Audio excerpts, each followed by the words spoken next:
नमस्कार दोस्तों, विडियो में फरी एक वखत तमाરું स्वागत है। विडियो વધુમાં વધુ શેર કરી દેજો, કારણ કે રાજસ્થानની ચૂંટણીના મહેજ હવે 2 દિવસ બાકી છે, ત્યારે છેલ્લા ભાષણોની અંદર ડોક્ટર કનૈયા કુમારે જે રીતે ભારતીય જનતા પાર્ટી પર પ્રહાર કર્યા છે અને એ પ્રહારો સાંભળવા માટે કનૈયા કુમારની સભામાં લાખો લોકોની ભીડ જે ઉમટી આવી છે, એ વિડિયો મારે તમને બતાવવો છે, પણ વિડિયો વધુમાં વધુ શેર કરજો જેથી કરીને દરેક લોકો સુધી પહોંચે।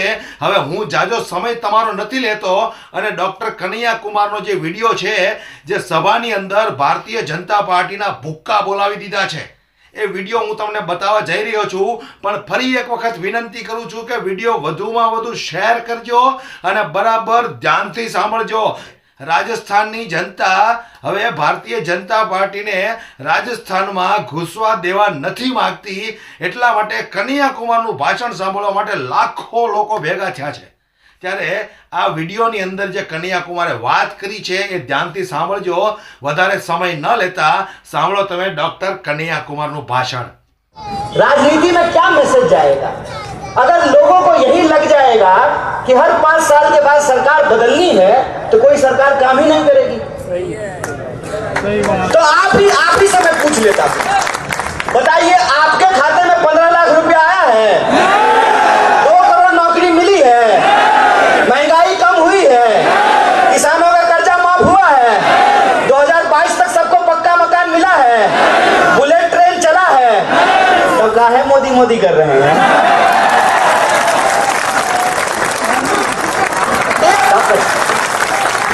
भारत की ताकत यह है कि जो हमारा तिरंगा झंडा है, जो जय हिंद का नारा है, वो कोई कौमी नारा नहीं है।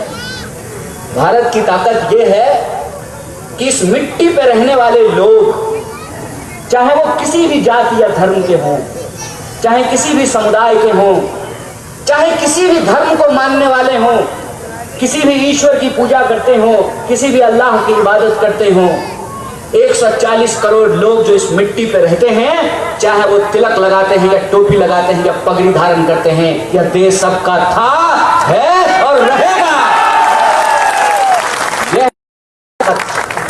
और भारत की जो ये ताकत है, इस ताकत के बदौलत हमने 200 साल की अंग्रेजों की गुलामी को नस्ते नाबूद किया है। भारत की ताकत यह है कि राम प्रसाद बिस्मिल और अशफाकुल्लाह खान, शहीद आजम भगत सिंह, सब हंसते हंसते फांसी के फंदे पे झूल गए थे। यह है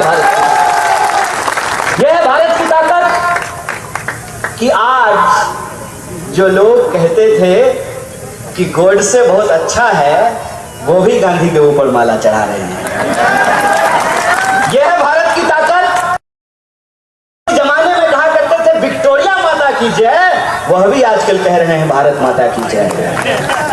यह है भारत की ताकत कि भारत के भीतर डॉक्टर बाबा साहब भीमराव अंबेडकर ने एक संविधान बनाया, जिस संविधान की ताकत यह है कि अगर हेलीकॉप्टर वाले का वोट एक है तो पैदल चलने वाले का भी वोट एक है।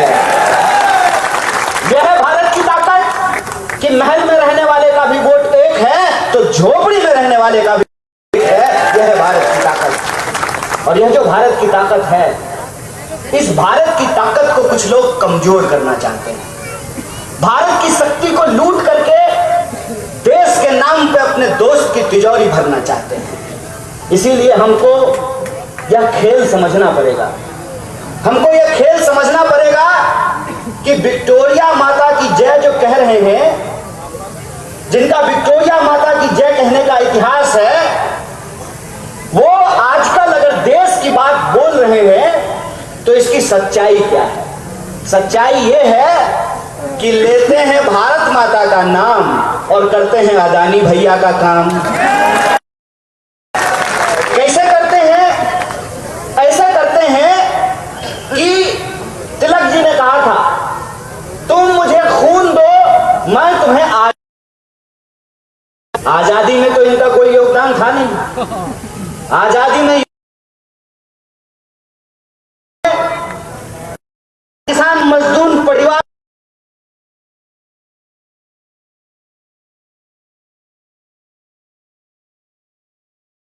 के लोगों ने सालों जेल में रहे पंडित जवाहरलाल नेहरू,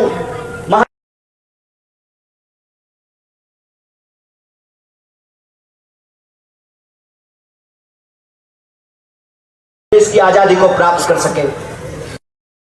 तो संविधान सभा में बैठे हुए कुछ लोग जो आजकल देशभक्ति का प्रमाण पत्र बांट रहे हैं, उन्होंने कहा था कि आप गरीबों को वोट का अधिकार क्यों दे रहे हैं, आप दलितों को वोट का अधिकार क्यों दे रहे हैं, आप पिछड़ों को वोट का अधिकार क्यों दे रहे हैं। क्यों? क्योंकि ये उस वक्त भी राजे राजवारों की गुलामी कर रहे थे और आज भी बेईमानों और दलालों की गुलामी कर रहे हैं। इस देश में जो लोकतंत्र की ताकत है, जो जमहूरियत की शक्ति है, उस शक्ति को हमको समझना पड़ेगा। इसीलिए जब आज 5 साल के बाद राजस्थान में चुनाव हो रहा है, तो इस चुनाव का मुद्दा क्या है, इस मुद्दे को हमको समझना पड़ेगा।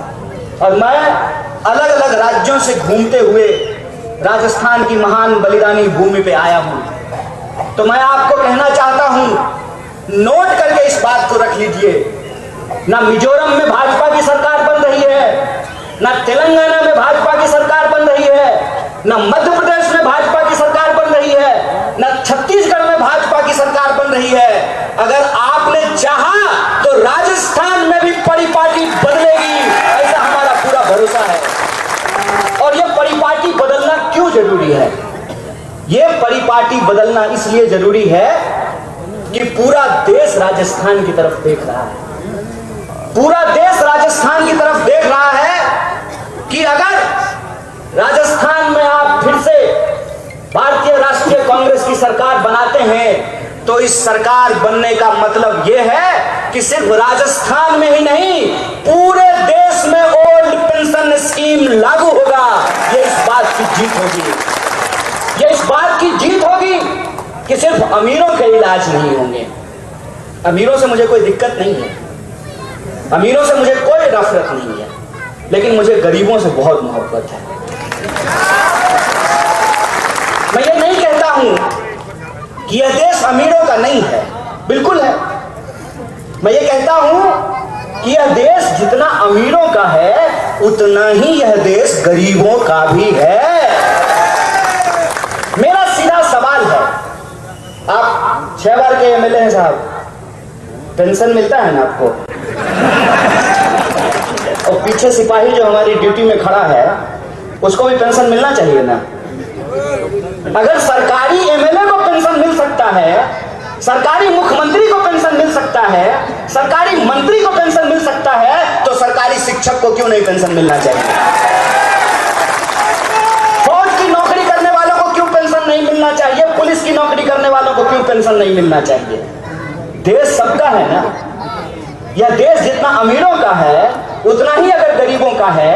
अगर अमीर का वोट भी एक है, गरीब का वोट भी एक है, तो सारे अधिकार सिर्फ अमीरों को क्यों दिए जाएंगे? ये हमारा सवाल है। हमारा यह सवाल है कि हमारे टैक्स के पैसे से, जया शाह का बाप अपने बाप का पैसा नहीं देता है देश को, तो देश का पैसा है। अगर इस देश के प्रधानमंत्री के चढ़ने के लिए 8,500 करोड़ का हवाई जहाज खरीदा जा सकता है, अगर इस देश के नेताओं के रहने के लिए 20,000 करोड़ के घर बनाए जा सकते हैं, तो इस देश के आम आवाम के लिए भी आपको स्कूल बनाना पड़ेगा, आपको अस्पताल बनाना पड़ेगा, आपको सड़कें बनानी पड़ेगी, आपको आम लोगों को भी पेंशन देना पड़ेगा। ये सीधी सी बात है। राजस्थान ने पूरे देश को एक रास्ता दिखाया है, पूरा देश राजस्थान की तरफ देख रहा है। और ये पहली बार नहीं हुआ है। अगर आप आजाद भारत के इतिहास को उठा करके देखेंगे, तो राजस्थान वो भूमि है जहां सबसे पहले पंचायती राज व्यवस्था लागू हुई थी। नहीं हुई थी। राजस्थान वो भूमि है जहां सबसे पहले सूचना के अधिकार के कानून को लागू किया गया था। राजस्थान वो प्रदेश है जहां सबसे पहले मनरेगा को लागू किया गया है। इसीलिए हमारी नीति और नियत बिल्कुल साफ है। हमारी नीति और नियत बिल्कुल साफ है कि यह देश सबका था, है और सबका रहेगा। इसलिए यह सरकार की जिम्मेवारी है कि अगर आप अमीरों का कर्जा माफ कर सकते हैं, तो आपको किसानों का भी कर्जा माफ करना पड़ेगा। સાંભળ્યું ને? તો આ છેલ્લા દિવસોના ભાષણ છે દોસ્તો. વધુમાં વધુ શેર કરજો, દરેક લોકો સુધી પહોંચવો પડે અને વધુમાં વધુ લોકો જાગૃત બને. 2024ની ચૂંટણી હજી દૂર છે, પણ એ પહેલા ભારતીય જનતા પાર્ટીના ધોતિયા ઢીલા થઈ જશે એવું મને દેખાઈ રહ્યું છે.